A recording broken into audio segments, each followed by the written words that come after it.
The master Prakash classes आप सभी भावी अध्यापकों का बहुत बहुत स्वागत करता है। तो आप लोग हमारे प्रैक्टिस सेट को सॉल्व कर रहे होंगे और उसी प्रैक्टिस सेट की श्रृंखला में आज हम अपना अगला प्रैक्टिस सेट लेकर आप लोग के मध्य उपस्थित हुए हैं, जिसमें उत्तर प्रदेश से संबंधित सुपर टेट के 150 प्रश्नों को शामिल किया गया है। 150 प्रश्नों को देखने के लिए सबसे पहले पोर्शन में हम लोग हिंदी को देखेंगे, हिंदी के 20 प्रश्नों को करेंगे, उसके बाद सारे टॉपिक को टॉपिक वाइज देखेंगे। ठीक, तो चलिए देर न करते हुए प्रश्न को देखते हैं। तो हिंदी का पहला प्रश्न है, नीरज और नीरुज शब्दों का सही भेद बताना है। तो नीरज शब्द का सही भेद क्या होगा और नीरुज शब्द का सही भेद क्या होगा? तो सही उत्तर को आप लोग भी कमेंट करके कमेंट बॉक्स में देते रहेंगे, जिससे कि आप लोग को भी क्या कहते हैं याद होता चले। ठीक, तो चलिए देखते हैं इसका कौन सा सही होता है। तो इसमें जो सही हो जाएगा आपका, वो नीरज का अर्थ होता है कमल और नीरुज का अर्थ होता है रोग रहित, यानी जो बीमार होता है उसको नीरुज कहा जाता है। तो इसमें ऑप्शन फर्स्ट जो है सही हो जाएगा। ठीक, नेक्स्ट, तो इसमें फर्स्ट ऑप्शन कमल और रोग रहित सही होगा। अगले प्रश्न पे चलते हैं। तो अगले प्रश्न में भी सेम शब्दों को यानी सेम प्रश्न रखा गया है, बस शब्दों को बदला गया है। तो इसमें चपत और चंपत का सही युग्म बताना है। चंपत का मतलब तो सभी लोग जानते होंगे, गायब हो जाना। और चपत का अर्थ क्या होता है? तो गायब तो इसमें दो में मिल रहा है, लेकिन इन दोनों में देखना है कौन सा सही होगा। तो चपत का तात्पर्य होता है थप्पड़ से एक चपत मारा जाएगा, ऐसे कहते हैं लोग, बोलते हैं। ठीक, तो इसमें ऑप्शन बी इसका राइट आंसर होगा। नेक्स्ट पे चलेंगे। नेक्स्ट में जो पूछा जा रहा है आपका तीसरे प्रश्न में, इसमें पूछा जा रहा है कि इत्यादि शब्द में कौन सी संधि है। तो इत्यादि शब्द में जो संधि हो जाएगी, इसका अगर संधि विच्छेद किया जाएगा तो इति धन आदि हो जाएगी। और जिसमें जो है आपका जो बनेगा संधि कौन सी हो जाएगी, कमेंट करके कमेंट बॉक्स में आप लोग भी उत्तर को देते रहेंगे। तो इसमें जो आपका सही हो जाएगा वो यण संधि जो है ये बनेगा, यानी यण संधि का जो है उदाहरण है इत्यादि। पहला ऑप्शन इसका राइट होगा। नेक्स्ट पे चलेंगे। नेक्स्ट में कह रहा है कि जिसमें पहला पद संख्यावाची हो और जो समूह विशेष का बोध कराता है। जैसे कोई शब्द मान लेते हैं लिखा हो चौराहा, अगर चौराहा लिखा है, ठीक, तो चौराहा जब शब्द लिखा होगा तो इसमें पहला जो पद होगा ये चौराहा, ये संख्या का बोध कराता है, लेकिन ये समाहार होकर चौराहा बनाता है। तो समूह का ज्ञान भी हो रहा है। चार रास्ताओं के समूह को ही जो है समूह विशेष का बोध कराना कहे जाएंगे। तो इसमें जो है कौन सा समास होगा ये पूछा जा रहा है। तो इसमें जो समास होता है वो आपका द्विगु समास हो जाएगा, जो कि ऑप्शन नंबर डी में लिखा गया है। ठीक, तो चौथा ऑप्शन है इसका, डी ऑप्शन सही हो जाएगा। नेक्स्ट पे चलते हैं।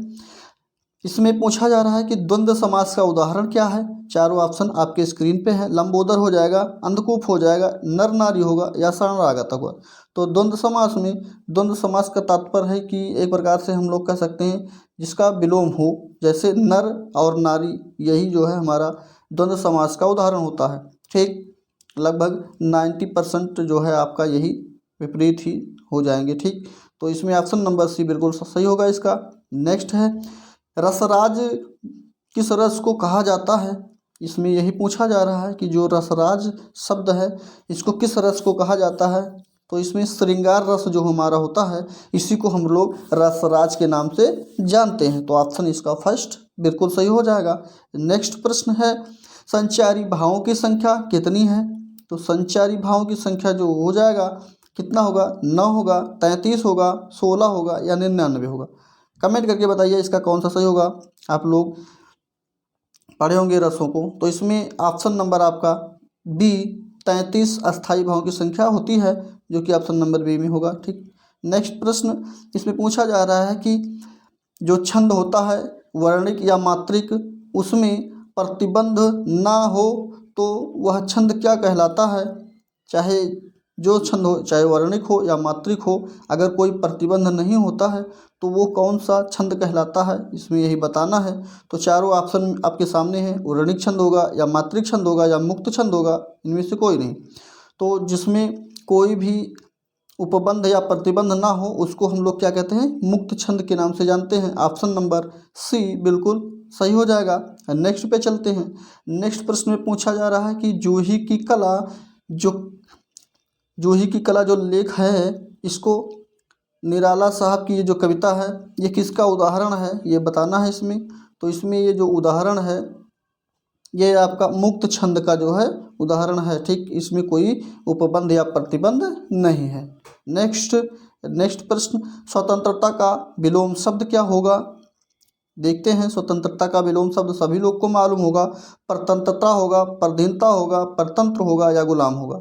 तो स्वतंत्रता का जो विलोम शब्द होता है वो पराधीनता हो जाएगा। ऑप्शन नंबर जो है ये क्या, बी बिल्कुल राइट आंसर होगा इसका, ठीक। नेक्स्ट पे चलेंगे। अगले प्रश्न में पूछा जा रहा है कनक शब्द का सही शब्द समूह बताना है।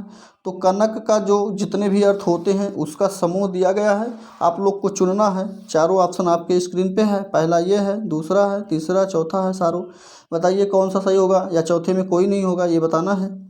तो चलिए देखते हैं। कनक का तात्पर्य होता है सोने से, स्वर्ण जिसको कहते हैं, और स्वर्ण इसमें भी है, ठीक, और कहीं नहीं है। आभूषण भी कह सकते हैं हम लोग। और उसके बाद कनक का तात्पर्य होता है धतूरा से, तो जो है धतूरा बी वाले में मिल रहा है और कहीं नहीं मिल रहा है। अच्छा, दूसरे में भी मिल रहा है, ठीक। नेक्स्ट पे चलते हैं। और अगला कनक का तात्पर्य जो होता है वो गेहूं से है, तो इसमें बी जो है, बी में गेहूं है और किसी में नहीं है, ठीक। तो जो ऑप्शन आपका सही हो जाएगा वो बी ऑप्शन बिल्कुल राइट हो जाएगा। इसका तात्पर्य कनक का होता है स्वर्ण, धतूरा और गेहूँ। नेक्स्ट प्रश्न को देखते हैं। इसमें बादल का पर्यायवाची शब्द नहीं बताना है।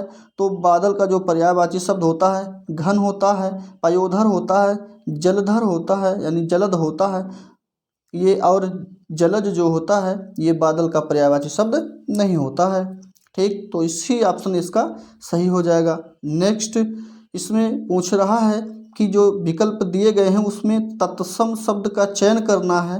तो चारों विकल्प आपके जो दिए गए हैं इसमें कलश ये वाला, और ये कलश और ये कलश, कौन सा इसमें तत्सम है ये बताना है। तो तत्सम जो आप लोग ढूंढते हैं जिसमें ये इस वाले सा का लगभग प्रयोग होता है, ठीक, वो यहाँ पे भी दिया गया है लेकिन यहाँ पे नहीं होगा, ये पहले वाला ऑप्शन इसका सही हो जाएगा, ठीक। तो इसमें जो कलश ये इस टाइप का लिखा है ये तत्सम शब्द है, पहला ऑप्शन। नेक्स्ट पे चलेंगे। काकू शब्द का सर्वाधिक जो उपयुक्त अर्थ है वो क्या है? तो काकू शब्द का जो उपयुक्त अर्थ सबसे सटीक है या सबसे अच्छा उपयुक्त है तो वो वांग्मय है या व्यंग कह सकते हैं, ठीक। व्यंग, ये ऑप्शन नंबर डी सही हो जाएगा इसका। नेक्स्ट, था जो वर्ण था है हमारा, ये किस वर्ग का व्यंजन है? था व्यंजन वर्ण है लेकिन किस वर्ग का है ये बताना है। चलिए कमेंट करके आप लोग भी बताइए क्या होगा इसका सही आंसर को कमेंट करिए, देखते हैं कितने लोग का आंसर सही होता है। तो इसमें ऑप्शन नंबर सी दंत बिल्कुल राइट आंसर हो जाएगा आपका। नेक्स्ट पे चलते हैं। नेक्स्ट में ये हमारा जो पद्यांश दिया गया है, कविता लिखी गई है, इसको आप लोग पढ़िए। हमने पढ़ लिया है और हम लोग सीधा प्रश्न पे चलते हैं, ठीक। तो इसमें पूछा जा रहा है पहला प्रश्न जो है, काले बादल में रहती चांदनी की रेखा पंक्ति का भाव क्या है? काले बादल में रहती चांदनी की रेखा, तो इस लाइन का जो भाव है इसका क्या भाव होगा ये बताना है। तो इसमें जो इसका भाव होगा वो अंधेरे के बाद जो प्रकाश आता है उसी जो है यही इसका भाव हो जाएगा। ऑप्शन नंबर बी इसका राइट आंसर होगा। नेक्स्ट है, काले बादल का प्रतीक जो है किसे माना गया है इसमें, और जो है पद्यांश में हमारी कविता में, तो इसमें जो काले बादल के प्रतीक को माना गया है वो आपका ये तूफानों को माना गया है, जो कि ऑप्शन नंबर बी में दिया गया है, बिल्कुल राइट हो जाएगा। नेक्स्ट, काले बादल में रहती चांदी की रेखा, सेम काले बादल में रहती चांदी की रेखा में कौन सा अलंकार है? सेम अलंकार पूछा जा रहा है। इसमें जो 16 नंबर प्रश्न था वही प्रश्न है, बस इसमें अलंकार की बात किया जा रहा है। तो इसमें जो अलंकार हो जाएगा आपका वो उपमा अलंकार हो जाएगा, ठीक। नेक्स्ट पे चलते हैं। अगले प्रश्न में बादल का पर्यायवाची शब्द नहीं है, तो जो नहीं है इसी को बताना है। आप लोग बादल का पर्यायवाची देखकर फट से मार नहीं देना है, आप लोग को देखना भी है आगे भी क्या लिखा है, नहीं लिखा है कि नहीं लिखा है ये भी देखना है। तो इसमें नहीं पूछा जा रहा है, तो जो नहीं होगा वो घन होगा। क्यों, सही है क्या?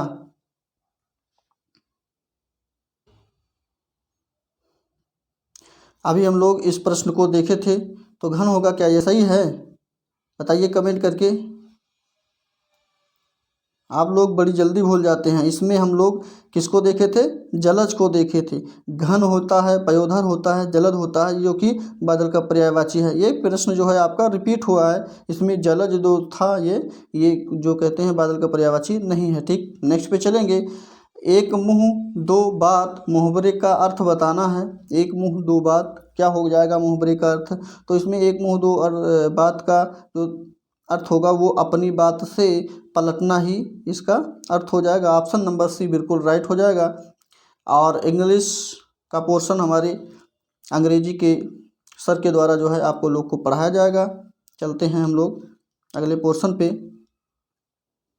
तो ये पोर्शन हमारा अगला साइंस का है। ठीक, तो साइंस के पोर्शन को देखेंगे। संस्कृत को भी हम लोग जो है छोड़ देंगे, संस्कृत के सर इसको पढ़ाएंगे। इसमें पूछा जा रहा है कि सल्फाइड अयस्क कौन है। इसमें चारों ऑप्शन जो दिए गए हैं उसमें सल्फाइड अयस्क कौन है?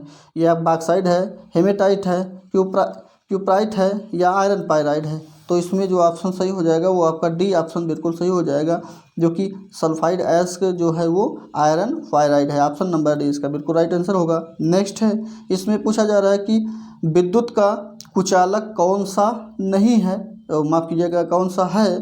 तो फ्यूज NaCl या ठोस NaCl या ब्राइन विलयन या कापर, कौन सा विद्युत का कुचालक है? तो इसमें ठोस सोडियम क्लोराइड जो है NaCl यही जो है विद्युत का कुचालक है। ठीक, बाकी सब विद्युत के सुचालक हैं जिसमें धारा प्रवाहित हो सकती है। नेक्स्ट पे चलेंगे। सबसे बाह्य कोश में सबसे अंतःकोश की ओर जाने पर कोश की ऊर्जा क्या होती है? तो जो अंतःकोश की ऊर्जा होती है वो घटती है, बढ़ती है, घटती है, समान रहती है, अनुमान नहीं लगाया जा सकता है। तो इसमें जो आपका हो जाएगा ऑप्शन बी, इसमें जो है अंतःकोश की ओर जाने पर कोश की ऊर्जा क्या होती है, घटती रहती है, घट जाती है या घटती है। ऑप्शन बी बिल्कुल सही होगा इसका। नेक्स्ट प्रश्न पे बढ़ते हैं। इसमें पूछा जा रहा है एक तत्व यक्स है जिसकी संयोजकता 3 और 5 है, तो दोनों स्थितियों में इसके सल्फाइड का सूत्र क्या हो जाएगा? तो इसके सल्फाइड का जो सूत्र होगा, ये कुछ किसी भी तत्व को हम लोग मानेंगे तो इसमें क्या कहते हैं X2 या S3, क्योंकि इसमें संयोजकता 3 है। अगले में X2 और क्या कहते हैं S5 हो जाएगा। ये दोनों एक ही में रहेगा, यहाँ हमको लिखना चाहिए था। जैसे कि हम कह सकते हैं कि जैसे ये ऑप्शन नंबर डी में जो है X2 S3 और उसके बाद फिर X2 S5 के तौर पे इसको हम लोग बना सकते हैं सूत्र को। तो ऑप्शन डी इसका राइट आंसर हो जाएगा। ठीक, नेक्स्ट पे चलेंगे देर न करते हुए। हीमोग्लोबिन का संघटक धातु क्या है? तो हीमोग्लोबिन जो किस में पाया जाता है ये बताना है। कॉपर में पाया जाता है, एल्युमिनियम में पाया जाता है, जिंक में पाया जाता है या आयरन में पाया जाता है? तो ये आयरन में जो है हीमोग्लोबिन की आयरन धातु में जो है हीमोग्लोबिन की मात्रा पाई जाती है। ऑप्शन नंबर डी बिल्कुल राइट आंसर हो जाएगा। आयरन जो है, आयरन का रासायनिक संकेत जो है तत्व में Fe होता है। नेक्स्ट पे चलेंगे। वैद्युत तारों के रोधन में क्या प्रयुक्त किया जाता है? तो वैद्युत तार के जो रोधन होते हैं ऊपर से लेप लगाए जाते हैं, उस पर क्या लगाया जाता है ये बताना है। तो इसमें नियोप्रीन को लगाया जाता है। ऑप्शन नंबर सी इसका बिल्कुल राइट आंसर हो जाएगा। नेक्स्ट है, रक्त में उपस्थिति कौन सी, रक्त में क्या उपस्थित होती है जिसके कारण रक्त जो है थक्का बना लेता है? ये पूछा जा रहा है 47 नंबर प्रश्न में। तो कमेंट करके आप लोग बताइए कि इसका कौन सा सही होता है। चलिए देखते हैं।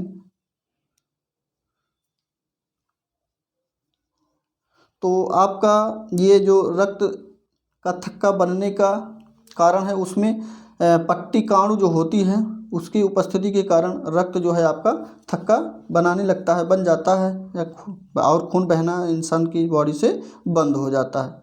ठीक, तो इसमें ऑप्शन नंबर माफ़ कीजिएगा RBC सही होगा। ठीक, RBC का 1 मिनट, नहीं ठीक है, पट्टी काणु ही सही होगा इसका। ऑप्शन नंबर ये कंफ्यूज हो रहा हूँ मैं, तो इसमें केवल पट्टी काणु ही सही होगा। ठीक, आप लोग मत कंफ्यूज होएगा आप, इसमें डी ही सही होगा। नेक्स्ट पे चलते हैं। जल में घुलनशील विटामिन क्या है? तो जल में जो घुलनशील विटामिन है वो सभी लोग जानते हैं।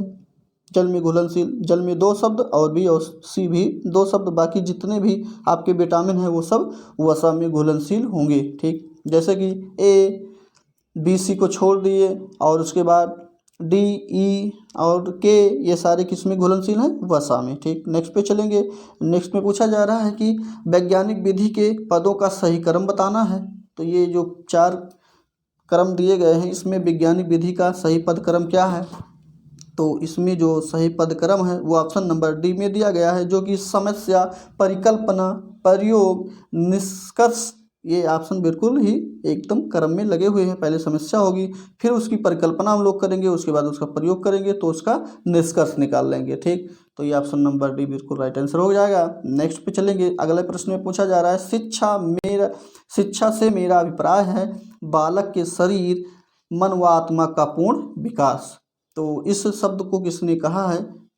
शिक्षा से मेरा अभिप्राय है बालक के शरीर, मन व आत्मा का पूर्ण विकास। इस कथन के जो कथनकर्ता हैं उनके बारे में बताना है। तो ये हमारे महात्मा गांधी जी के द्वारा ये कथन को कहा गया है, जिसमें ऑप्शन नंबर बी बिल्कुल सही हो जाएगा।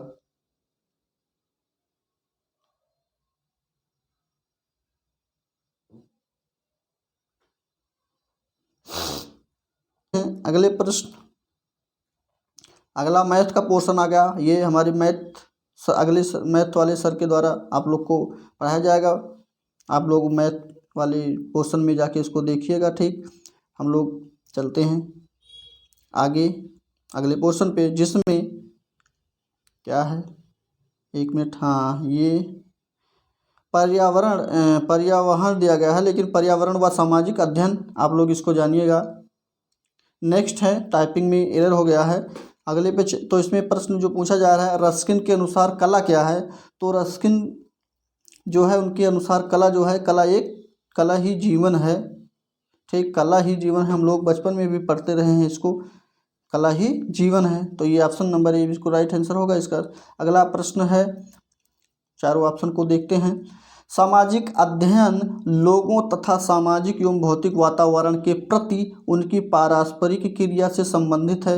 ये कथन या परिभाषा किसके द्वारा किसका है ये बताना है। तो इसमें ऑप्शन बी सही हो जाएगा, जो कि राष्ट्रीय शैक्षिक अनुसंधान एवं प्रशिक्षण परिषद का ये लाइन है। ठीक, नेक्स्ट है, सामाजिक अध्ययन के अंतर्गत भूगोल शिक्षण हेतु सबसे अधिक उपयोगी सहायक सामग्री क्या है? तो सबसे अधिक सहायक सामग्री जो हो जाएगी वो सामाजिक अध्ययन के तथा भूगोल शिक्षण के विषय में वो आपका ये मानचित्र हो जाएगा, क्योंकि मानचित्र को भूगोल या सामाजिक अध्ययन को पढ़ाने में सबसे आसान होता है और बालक को सबसे सटीक समझ में भी आ जाएगा। तो ये ऑप्शन नंबर मानचित्र बिल्कुल सही हो जाएगा। नेक्स्ट पे चलेंगे। इस प्रश्न में पूछा जा रहा है कि हमारे इतिहास यानी संपूर्ण इतिहास भूतकाल का वैज्ञानिक अध्ययन तथा लेखा जोखा जो है यह कथन किसका है? तो इतिहास हमारे संपूर्ण भूतकाल का वैज्ञानिक अध्ययन तथा लेखा जोखा है, ये कथन जो कहा है किसका है ये बताना है इसमें। तो इसमें ये कथन जो आपका है वो प्रोफेसर घाटे के द्वारा जो है बताया गया है। ऑप्शन नंबर सी इसका राइट आंसर हो जाएगा। नेक्स्ट है, भारत की प्रथम महिला IPS अफसर कौन है? बहुत अच्छा प्रश्न है। प्रतिभा पाटिल हैं, पद्मजा नायडू हैं, या किरण बेदी हैं, या हंसा मेहता हैं? तो बताइए कौन सी जो भारत की सबसे पहली IPS अफसर कौन बनी थी? तो इसमें जो है वो हमारी किरण बेदी हैं। ठीक, ऑप्शन नंबर सी बिल्कुल सही होगा। नेक्स्ट है, असम, पहले इसका नाम असम हुआ करता था, आप लोग कंफ्यूज नहीं होना है। तो असम का प्रसिद्ध जो है एक सींग वाला गेंडा वन्य जीव अभ्यारण्य कौन सा है? तो जहाँ पे एक सींग गेंडे अधिकांश मात्रा में रहते हैं वो हमारा काजीरंगा राष्ट्रीय अभ्यारण्य है। ऑप्शन नंबर बी में दिया गया है। ठीक, ये काजीरंगा नेशनल पार्क जो है एक सींग वाले गेंडे के लिए सबसे प्रसिद्ध अभ्यारण्य है। ये ऑप्शन नंबर ये सही हो जाएगा। और असम पुराने समय में असोम लिखा जाता था उसका, ठीक, बाद में बदल कर असम हुआ है। अगले प्रश्न पे चलेंगे। इसमें पूछा जा रहा है कि कौन सा आग्नेय शैल की चट्टान का जो है उदाहरण है। तो आग्नेय शैल चट्टान का या आग्नेय चट्टान का उदाहरण जो है वो हमारा बेसाल्ट हो जाएगा, ठीक। ऑप्शन नंबर ए जो है इसका बिल्कुल सही हो जाएगा। नेक्स्ट पे चलेंगे तो नेक्स्ट में पूछा जा रहा है पृथ्वी के वातावरण की किस सतह में ओजोन परत पाई जाती है। बहुत अच्छा प्रश्न है। तो पृथ्वी की कौन सा ऐसा सतह है वायुमंडल में जिसमें क्या कहते हैं ओजोन परत पाई जाती है। तो ओजोन परत जिसमें पाई जाती है वो हमारा वातावरण का सतह है स्ट्रेटोस्फेयर, ये ठीक। ये ऑप्शन नंबर बी इसका राइट आंसर हो जाएगा। नेक्स्ट है सिख धर्म के संस्थापक कौन हैं। सिख धर्म के संस्थापक कौन है ये बताना है। तो इसमें ऑप्शन डी गुरु नानक साहब जो हमारे थे वो सिख धर्म के संस्थापक थे। ऑप्शन नंबर ए इसका बिल्कुल सही होगा। नेक्स्ट है भूकंप की तीव्रता मापने का यंत्र क्या है। बहुत अच्छा प्रश्न है।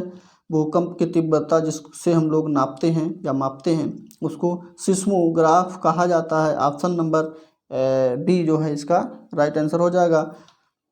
हृदय की गति को कार्डियोग्राफ जिससे मापते हैं इसको कार्डियोग्राफ कहा जाता है। बैरोमीटर भी आप लोग जानते हैं, वायुदाब नापा जाता है, ठीक। नेक्स्ट पे चलेंगे।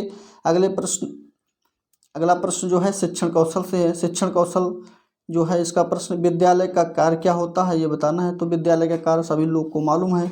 इसमें जो विद्यालय का कार्य होता है वो संस्कृत का संरक्षण करना भी होता है, संस्कृत का परिष्करण भी करना होता है, संस्कृत के नए प्रतिरूपों का निर्माण भी। तो इसमें ऑप्शन नंबर डी उपयुक्त सभी सही हो जाएगा।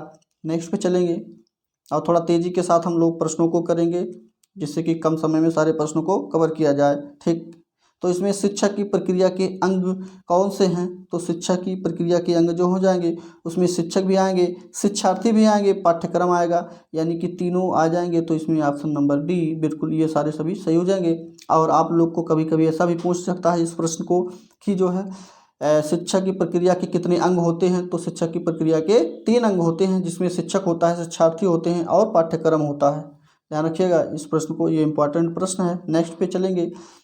अगर छात्रों को बोला जा रहा है कि ठीक, शाबाश या बहुत अच्छा बच्चे, तो इसका क्या तात्पर्य है ये बताना है। तो इसका तात्पर्य जो हो जाएगा वो आपको सकारात्मक शाब्दिक पुनर्बलन का जो है उपयोग किया जा रहा है। ऑप्शन सी बिल्कुल राइट आंसर इसका होगा। नेक्स्ट पे चलेंगे।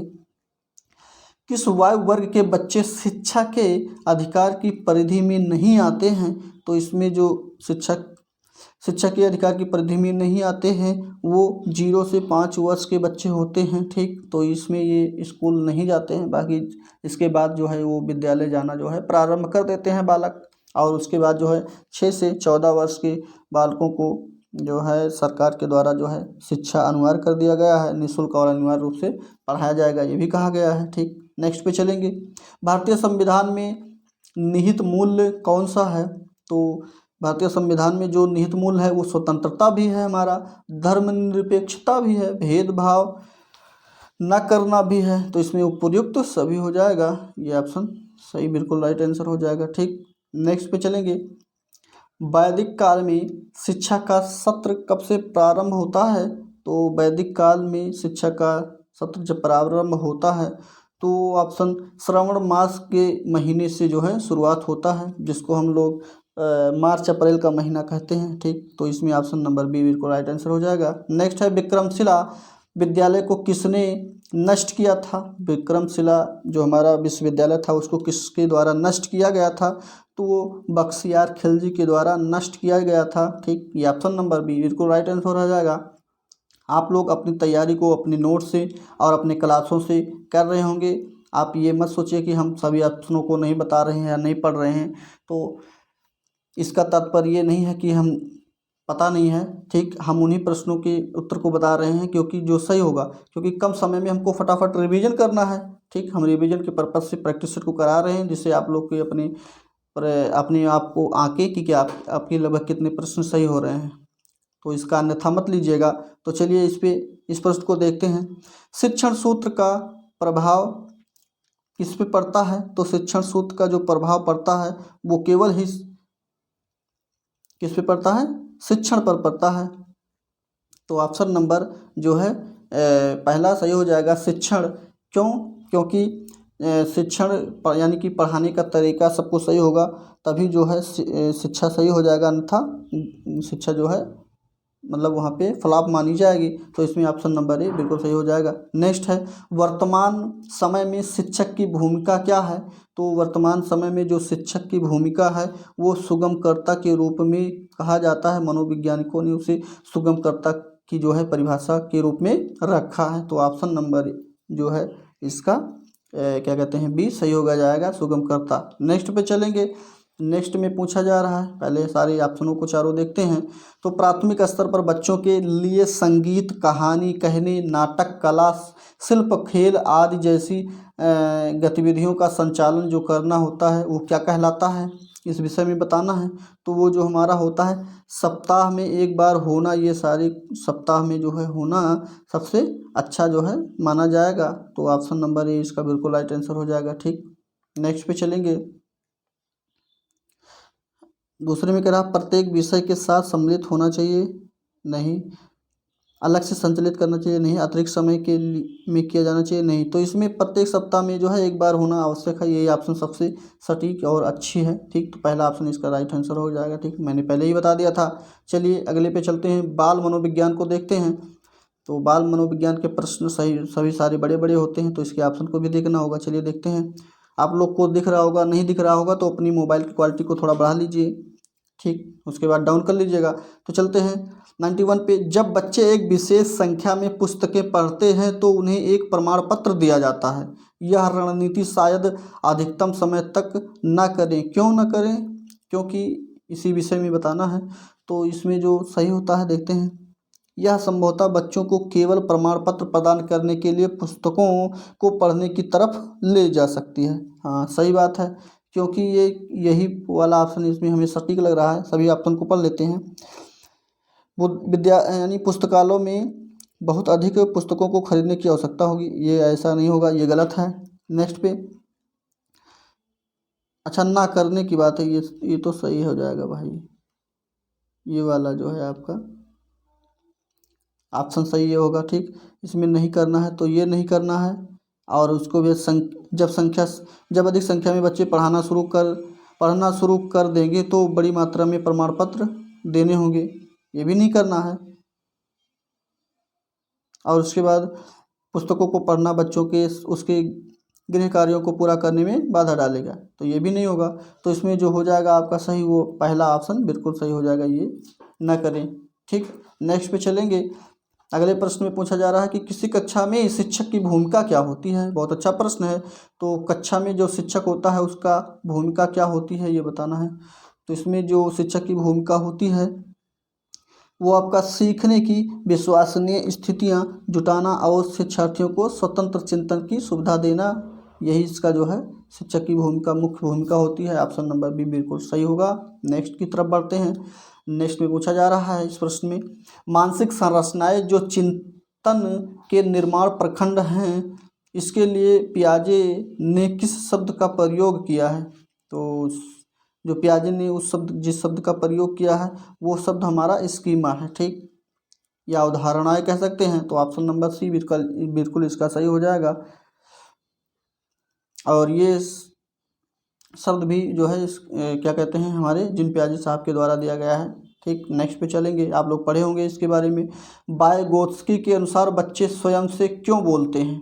जो बच्चे अपने आप में बोलते रहते हैं, बड़बड़ाते रहते हैं, वो वाइगोत्स्की के अनुसार ऐसा क्यों होता है ये बताना है।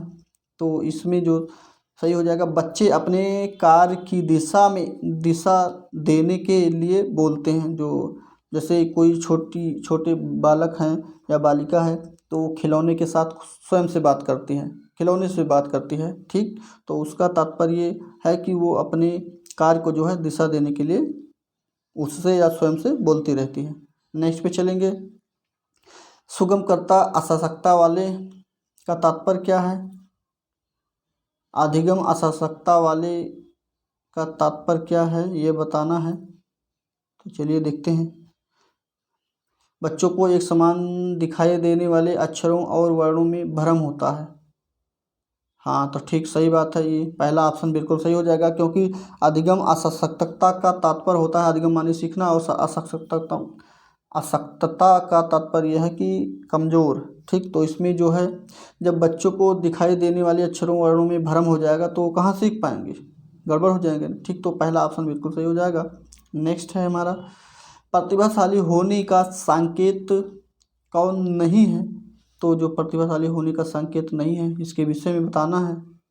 तो इसमें 96 में आपका जो सही हो जाएगा वो दूसरा सही हो जाएगा, जो कि दूसरों के साथ लड़ना ही जो है प्रतिभाशाली होने का संकेत नहीं है। ठीक, नेक्स्ट पे चलेंगे।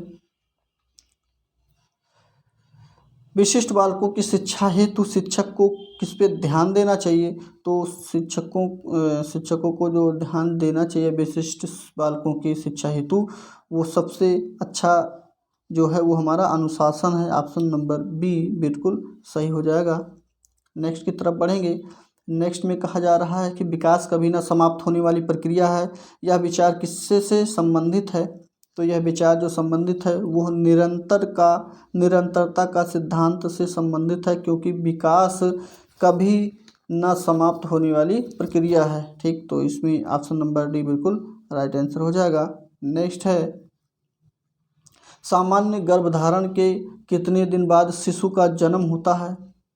तो जो महिलाएं स्त्रियां जो हैं बच्चे को जो लगभग कितने दिन में जो है शिशु को जन्म दे देती हैं, ये पूछा जा रहा है इसमें। तो इसका जो सही हो जाएगा वो 280 दिन बाद जो हो जाएगा वो जो है बच्चे को जन्म दे देंगी। लगभग 9 से 10 महीने के मध्य होता है ये। आप लोग 9-10 महीने के मध्य में जान रहे होंगे, लेकिन दिनों की संख्या 280 से अधिक होती है, 280 दिन के बाद। ठीक, तो ऑप्शन नंबर सी इसका बिल्कुल राइट आंसर हो जाएगा। नेक्स्ट पे चलेंगे। नेक्स्ट में पूछा जा रहा है, जन्म के समय नवजात शिशु की औसत लंबाई क्या होती है। जब बालक जो है जन्म लेता है तो उसकी लंबाई लगभग कितनी होती है ये बताना है। तो इसमें 19.5 इंच के बराबर जो है इसकी लंबाई होती है। ऑप्शन नंबर ए बिल्कुल सही होगा इसका। नेक्स्ट पे इसमें सामान्य ज्ञान और करंट अफेयर को लिया गया है।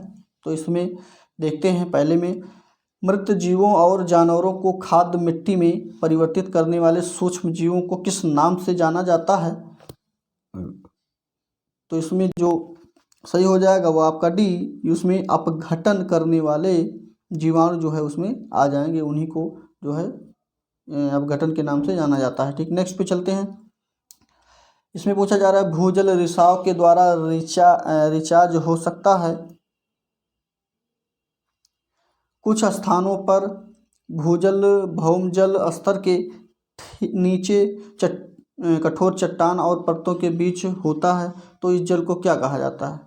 तो इस जल को हम लोग एक्वीफर कहेंगे, यानी कि ऑप्शन जो फर्स्ट में दिया गया है एक्वीफर बिल्कुल सही हो जाएगा। ठीक, नेक्स्ट पे चलेंगे।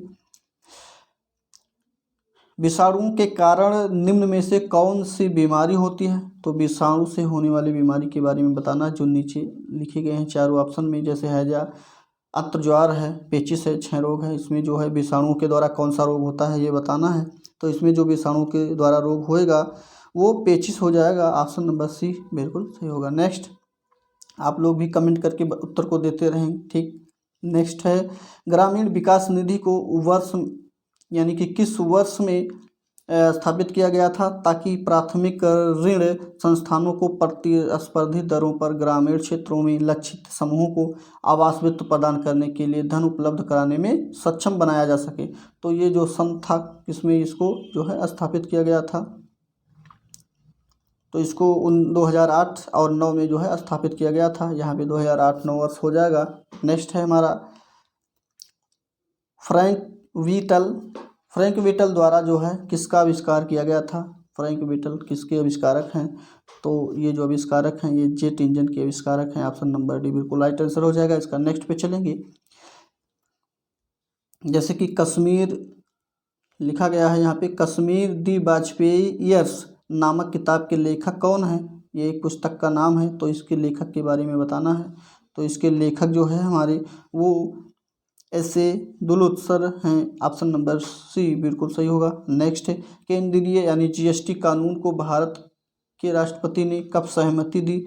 तो जब राष्ट्रपति के द्वारा जीएसटी को सहमति दिया गया था तो वो जो तारीख थी वो 12 अप्रैल 2017 था। ऑप्शन नंबर डी बिल्कुल राइट, इसका आंसर सही हो जाएगा। ठीक, नेक्स्ट पे चलते हैं।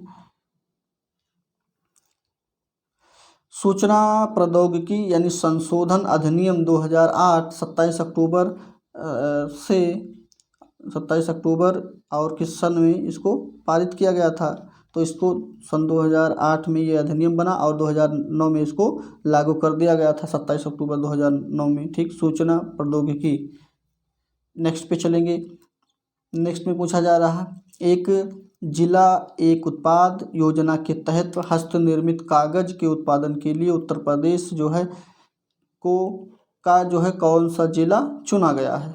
तो इसमें जो जिला चुना गया है उसमें जो है जालौन नामक हमारा जनपद है। ऑप्शन नंबर 20 का सही हो जाएगा, जिसमें एक जिला एक उत्पाद इसका इस योजना का नाम रखा गया है। और इस योजना में क्या होगा? हस्तनिर्मित कागज का जो है उत्पादन किया जाएगा। ठीक, नेक्स्ट पे चलेंगे। एशियाई खेल 2018 के डबल ट्रैप शूटिंग में रजत पदक विजेता 15 वर्षीय सादुल बिहान उत्तर प्रदेश के किस जिले से निवासी हैं या किस जिले के संबंधित हैं? तो इसमें जो सही होगा वो मेरठ सही हो जाएगा। Option number D Meerut.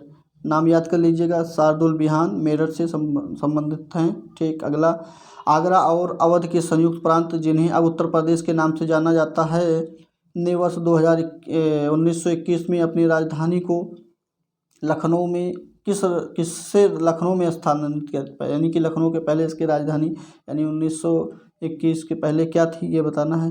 तो इसमें जो 1921 के पहले राजधानी हुआ करती थी वो आपका इलाहाबाद हुआ करती थी, जो कि उसके बाद जो है लखनऊ रखा गया, स्थानांतरित किया गया इलाहाबाद। ऑप्शन नंबर सी सही हो जाएगा। नेक्स्ट है गौतम बुद्ध की माँ देवदह राज्य के शासक परिवार से थी जो अब उत्तर प्रदेश के किस जिले में वो पड़ता है? तो ये उत्तर प्रदेश के देवरिया जिले में अब वो स्थित है, जो कि यहीं की वो निवासी थी। ठीक, नेक्स्ट पे चलते हैं।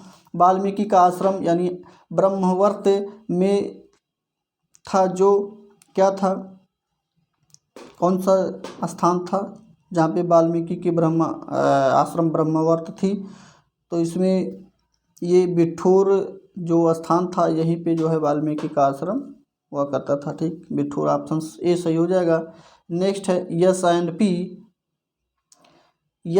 पी बीएससी इंडेक्स या सेंसिटिव इंडेक्स जिस पर आधारित है वो बास्केट में उसमें कितने स्टॉक हैं ये बताना है। तो इसमें जो स्टॉकों की संख्या है वो आपका 30 स्टॉकों की संख्या शामिल की गई है। ठीक, तो इसमें ऑप्शन नंबर बी बिल्कुल सही हो जाएगा। नेक्स्ट पे चलेंगे। भारतीय संविधान ये अर्थशास्त्र यानी जिसको हम लोग अर्थशास्त्र कहेंगे उसका प्रश्न है। ठीक, आर्थिक शास्त्र। ऑप्शन पे चलेंगे अगले पे। प्रश्न को इसमें पूछा जा रहा है भारतीय संविधान का अनुच्छेद 20 जो है वो किससे संबंध है? तो अनुच्छेद 20 जो है आपका वो दोष सिद्धि के संदर्भ में संरक्षण करना होता है। ठीक, जैसे आपको पुलिस वाले जो है थाना पर से पुलिस आया और आपको लेकर चले गए तो आप जो है अपनी दोषी सिद्धि, अगर आप दोषी नहीं है तो उसकी सिद्धि के लिए जो है आपको संरक्षण प्रदान करेगा कि आप उसकी दोष को सिद्ध कर सकते हैं। ठीक, कि मैं दोषी नहीं हूँ। नेक्स्ट पे चलेंगे।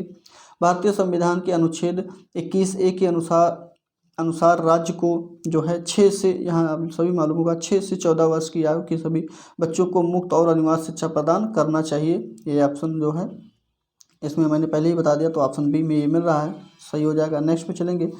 कौन सा कथन गलत है? गलत कथन को हम लोग ढूंढेंगे इसमें, तो चलिए देखते हैं। 117 में जो सही हो जाएगा वो आपका सी बिल्कुल सही हो जाएगा। राज्यपाल जो होता है हमारा राज्य की विधान परिषद को भंग कर सकता है। ठीक, तो ऑप्शन नंबर सी बिल्कुल इसका राइट आंसर होगा।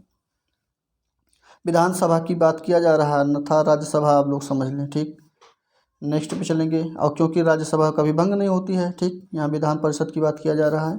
नेक्स्ट अगले प्रश्न में पूछा जा रहा है 1975 यानी 1975 में आपातकाल के समय भारत के राष्ट्रपति कौन थे? तो उस समय भारत के राष्ट्रपति जो हुआ करते थे वो फ़खरुद्दीन अली अहमद साहब थे हमारे। ठीक, और जो ये जो है ऑप्शन सही हो जाएगा। ठीक, नेक्स्ट पे चलेंगे। लेबनान की राजधानी बतानी है, तो लेबनान की राजधानी जो है वो बेरूत है, Lebanon Beirut. Next option A इसका सही हो जाएगा। नेक्स्ट है कजाकिस्तान की मुद्रा निम्न में से कौन सी है? कजाकिस्तान की मुद्रा के बारे में, तेंगे नाम का मुद्रा है कजाकिस्तान का। ठीक, नेक्स्ट पे चलेंगे। दक्षिण अमेरिका में कौन सा देश सबसे अधिक आबादी वाला देश है? तो दक्षिण अमेरिका में जो सबसे आबादी वाला देश है उसके विषय में बताना है। तो इसके पहले वाले प्रैक्टिस सेट में भी आप लोग को मैंने बताया था कि दक्षिण अमेरिका में जो सबसे घनी आबादी वाला, सबसे अधिक आबादी वाली देश है वो हमारा ब्राज़ील है। ऑप्शन नंबर बी इसका राइट आंसर हो जाएगा। कमेंट बॉक्स में आप लोग भी लिखते रहें जिससे आप लोग को भी उत्तर याद होता रहे। हम तो बता ही रहे हैं लेकिन आप लोग भी जो है कमेंट को लिखते रहेंगे तो आप लोग को भी याद होता रहेगा। ठीक है, ऐसा मत सोचिए। चलिए अगले पे चलते हैं, क्योंकि लिखकर कोई चीज़ पढ़ेंगे तो वो कुछ अधिक समय तक जो हमारे दिमाग में बना रहता है। तो इसमें पूछा जा रहा है कि एशिया के ऐसे कौन सा देश है जो पेट्रोलियम का सबसे बड़ा उत्पादक है? तो ये बताना है। तो इसमें ऑप्शन सी बिल्कुल सही हो जाएगा। ईरान जो है एशिया का सबसे बड़ा पेट्रोलियम उत्पादक देश है, तो ऑप्शन ई सही हो जाएगा, ईरान। नेक्स्ट है भारत का सबसे पुराना पेट्रोलियम उत्पादक राज्य बताना है। तो भारत का सबसे पुराना पेट्रोलियम उत्पादक राज्य जो है वो असम है। ऑप्शन नंबर सी सही हो जाएगा। ठीक, नेक्स्ट है असम में ही सबसे पहले जो है हमारी पेट्रोलियम संशोधन जो है कंपनी को लगाया गया था। ठीक, डिगबोई में, असम डिगबोई में। नेक्स्ट पे चलेंगे। तो इसमें पूछा जा रहा है कि अगस्त 2018 में के अनुसार जो है भारत के राष्ट्रीय मानवाधिकार आयोग के वर्तमान अध्यक्ष जो थे वो कौन हैं? तो इसमें जो है वो ऑप्शन नंबर जो है सी बिल्कुल सही हो जाएगा। न्यायमूर्ति HL दत्तू साहब जो है 2018 के अनुसार राष्ट्रीय मानवाधिकार आयोग के अध्यक्ष थे। लेकिन अगर 2021 चल रहा है, इस समय की बात करें तो इस समय अरुण कुमार मिश्रा जी हैं हमारे जो राष्ट्रीय मानवाधिकार आयोग के अध्यक्ष हैं। ठीक, कौन है? अरुण कुमार मिश्रा। नेक्स्ट पे चलेंगे। इसमें पूछा जा रहा है अगस्त 2018 के में भारत में दिल्ली पुलिस द्वारा गठित वर्ष महिला स्पेशल वेपन्स और टैक्टिक्स यानी SWAT टीम के कमांडो की कुल संख्या कितनी है?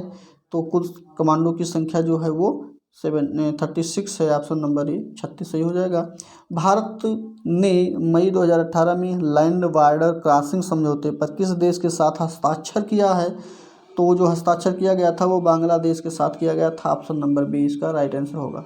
नेक्स्ट है वर्तमान 2016 के लिए भारत के राष्ट्रपति द्वारा अगस्त 2018 में उत्कृष्ट संसदीय पुरस्कार को से जो है किसको नवाजा गया था?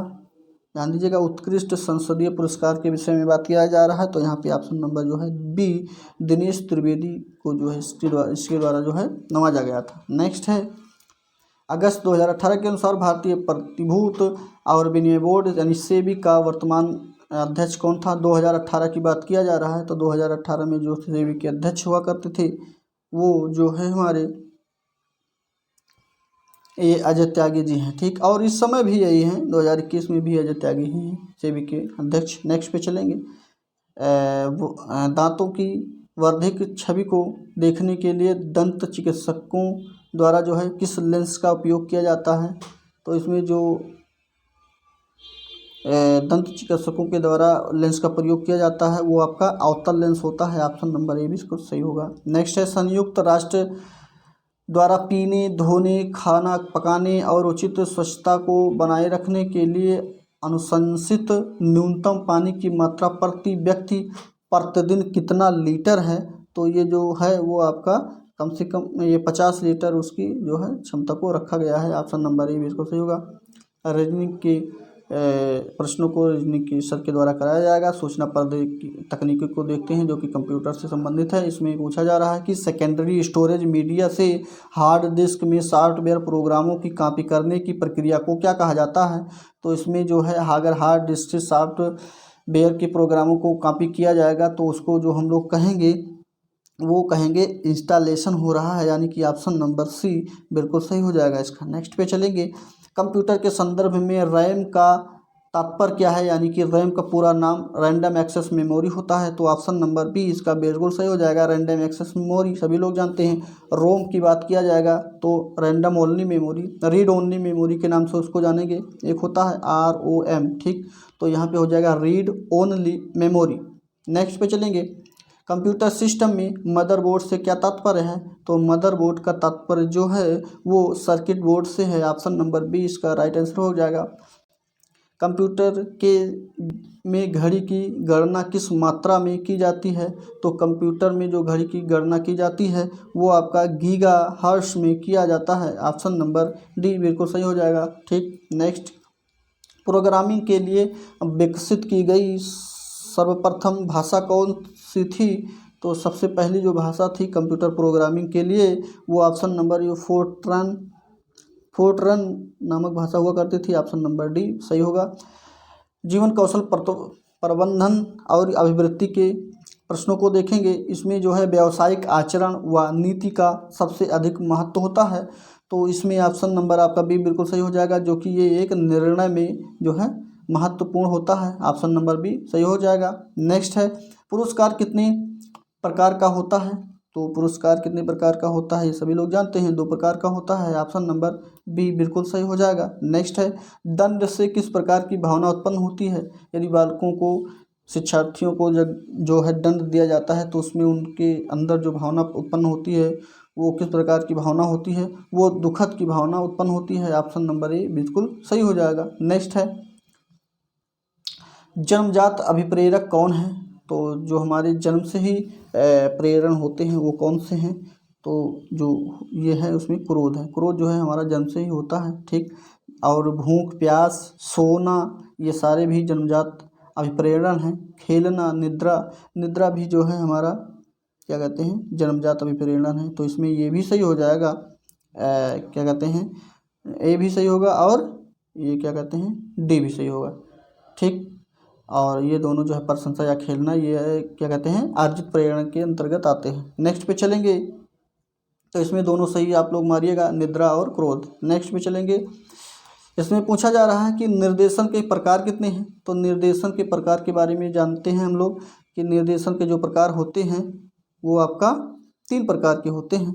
ऑप्शन नंबर ए बिल्कुल सही हो जाएगा। नेक्स्ट है, परामर्श का उद्देश्य क्या है, परामर्श का उद्देश्य होता है कि किसी चीज़ के बारे में यदि आपको नॉलेज है तो उसको आप लोग अच्छी तरह से आप जो है उसको अच्छी तरह से समझाएं। जैसे बच्चों को समझाना ये भी एक परामर्श देने का कार्य है। बच्चों की कमियों का कारण का पता लगाना परामर्श देने का ये भी एक कार्य है। बच्चे के समायोजन में सहायता प्रदान करना ये भी परामर्श का ही उद्देश्य है, तो इसमें ऑप्शन नंबर डी सभी सही हो जाएगा। नेक्स्ट पे चलेंगे, एक शिक्षिका अपने शिक्षण में दृश्य और श्रव्य यानी देखने वाले और सुनने वाली सामग्रियों और शारीरिक गतिविधियों का उपयोग करती है, यदि प्रयोग कर रही है तो क्यों कर रही है, वे शिक्षक को आराम देते हैं, वे प्रभावी आकलन को सुगम बनाते हैं, वे शिक्षार्थियों को वैधिक उपलब्ध कराते हैं। इसमें अगले में पूछा जा रहा है कि इनमें अधिगम इंद्रियों का प्रयोग सीखने को संवर्धित करता है, तो इसमें जो सही होता है वो आपका पहला ही जो है सही हो जाएगा, क्योंकि ये क्या कहते हैं शिक्षक को जो है क्या बनाते हैं आराम देते हैं, ठीक। और जिससे कि बालक भी अच्छी तरह से और जल्दी जो है समझ जाता है, ठीक। नेक्स्ट को देखते हैं, अगले प्रश्न में पूछा जा रहा है कि प्रारंभ में कितने मौलिक अधिकार दिए गए थे। बहुत अच्छा प्रश्न है। आप लोग को इस समय मालूम है कि आप लोग के संविधान में कितने मौलिक अधिकार हैं,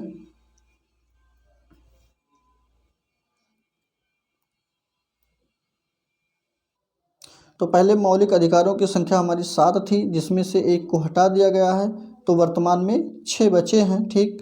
तो इसमें पूछा जा रहा है प्रारंभ में मौलिक अधिकार कितने दिए थे, तो 7 दिए थे। अब वर्तमान में कितने हैं 6 हैं, ठीक, ध्यान रखिएगा। तो इसके प्रश्न के अनुसार प्रारंभ में जो थे वो 7 हुआ करते थे। ऑप्शन नंबर 20 का राइट आंसर हो जाएगा। और जो हमारा एक अधिकार को हटाया गया वो संपत्ति का अधिकार था, सर संपत्ति के अधिकार को हटा दिया गया है और वो उसको एक कानूनी अधिकार जो है बना दिया गया है, ठीक। नेक्स्ट पे चलेंगे, इस प्रश्न में पूछा जा रहा है कि एक विद्यार्थी अपने समकक्ष व्यक्तियों के समूह के प्रति आक्रामक व्यवहार करता है और विद्यालय के मापदंडों को नहीं मानता है। तो इसमें जो है विद्यार्थी को सहायता के रूप में आप किस प्रकार से करेंगे, तो इसमें देखते हैं कौन सा सही होगा। तो इसमें जो है सही हो जाएगा, उसकी संज्ञानात्मक क्षेत्र के बारे में जानकारी करेंगे और उसको समझाएंगे। ठीक, यही इसकी सबसे आवश्यक तत्व होगा। नेक्स्ट देखते हैं, इसमें पूछा जा रहा है कि शिक्षकों को यह सलाह दी जाती है कि वे अपने शिक्षार्थियों को सामूहिक गतिविधियों में शामिल करें, क्योंकि सीखने को सुगम बनाने के अतिरिक्त ये उसके बाद फिर स्पेस है में भी सहायता करती है। किस में सहायता करती है बताना है। तो इसमें जो है वो समाजीकरण में भी सहायता करती है। बालक जो है मतलब सामूहिक रूप से रहेंगे तो ये जो है जो उनका निर्माण करेगा वो समाजीकरण का निर्माण होता है। तो ऑप्शन बी इसका सही हो जाएगा। यहीं पे हमारा ये प्रैक्टिस सेट आज समाप्त होता है। हमने 150 प्रश्नों को देख लिया और जो प्रश्न पोर्शन नहीं हुए वो हमारे अगले उसे सर के द्वारा जो है आप लोग को पढ़ाया जाएगा। ठीक, तो मिलते हैं अगले प्रैक्टिस के साथ। ऐसे ही हमारे साथ प्रैक्टिस सेट हल करने के लिए जुड़े रहिए, चैनल को सब्सक्राइब करिए। मिलते हैं अगले प्रैक्टिस के साथ, तब तक के लिए बहुत बहुत धन्यवाद।